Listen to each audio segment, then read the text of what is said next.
శ్రీమాత్రే నమః. ఓం నమ శివాయ. కార్తీక పురాణము నిత్యపారాయణంలో భాగంగా 23వ రోజు పారాయణ.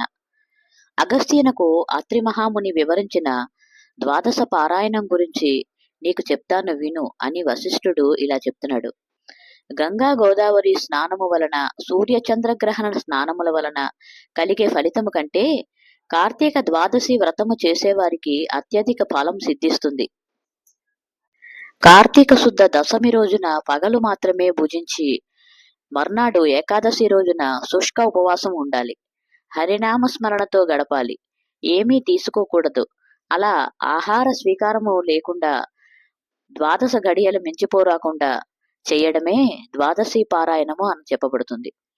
అలా ద్వాదశి పారాయణ చేసిన అంబరీషుని ఇతిహాసము చెప్తున్నాను విను. పూర్వము అంబరీషుడు అనే మహారాజు ఉండేవాడు. అతడు హరిభక్తుడు. హరినామ సంకీర్తమన్నా, హరి కథాశ్రవణమన్నా ఎంతో ప్రీతి. ఒకానొక కార్తీక మాసములో శుద్ధ దశమి రోజంతా భగవత ఆరాధనలో గడిపి ఏకాదశి రోజు నిరాహారం ఉన్నాడు. అంటే పచ్చి మంచినీళ్లు కూడా ముట్టకుండా నిష్టగా ఉన్నాడు. ఏకాదశి వెళ్లి ద్వాదశి గడియలు వచ్చాయి.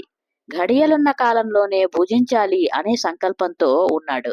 సమారాధన చేసి తాను భుజించాలనుకున్నాడు. ఆ సమయంలో దూర్వాస మహాముని వచ్చాడు. అంబరీషుడు వానికి నమస్కరించి, మునివర్య, ద్వాదశి పారాయణ చేయబోతున్నాను. తమరు స్నానం చేసి సత్వరము సమారాధనకు రావలసింది అని ఆహ్వానించాడు. అందుకు దూర్వాసుడు అంగీకరించి నదీ స్నానానికి వెళ్ళాడు. ఎంత నిరీక్షించినా దూర్వాసుడు రాలేదు. అతిథి అభ్యాగతులు నారాయణ సమానులు. ద్వాదశి గడియలు పూర్తి కావస్తున్నందువలన తరుణోపాయానికై విజ్ఞులను ఆశ్రయించాడు అంబరీషుడు.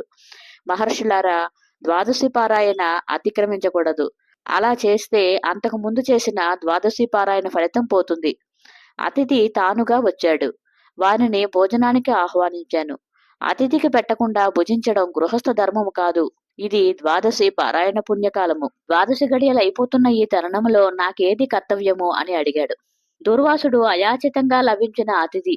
అతిథులలోనూ అన్నార్తులలోనూ కార్తీక ద్వాదశి పారాయణలోనూ పరమేశ్వరుడు అగ్ని రూపంలో ఉంటాడని వేదవచనము. జఠరాగ్ని రూపంలో ఉన్న అగ్ని ప్రాణవాయువు వలన ప్రజ్వలించబడటం వలన ఆకలి పుడుతుంది. ఆ అగ్నిని యుక్తాహారముతో పూజించి శాంతింపచేయడము జీవలక్షణము. జీవుడు చేసే భక్ష్య భోజ్య చోష్యాదల రూపమైన ఆహారమును అగ్ని ఆరగిస్తున్నాడు.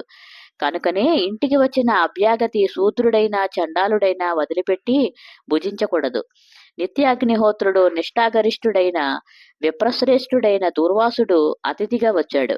అతన్ని కాదని ముందుగా భోజనం చేయడం వలన ఆయురారోగ్యాలు కీర్తి ప్రతిష్టలు తొలగిపోతాయి. భోజనానికి రమ్మని తానే ముందుగా భుజిస్తే ఆ ముక్కోపి శపించే పరిస్థితి కూడా వస్తుంది. కాబట్టి అతిథిని నిర్లక్ష్యం చేయడం, పారాయణ అతిక్రమించిన దోషము రెండూ విపత్కరాలే అన్నారు. కార్తీక పురాణము 23వ రోజు పారాయణ సమాప్తము.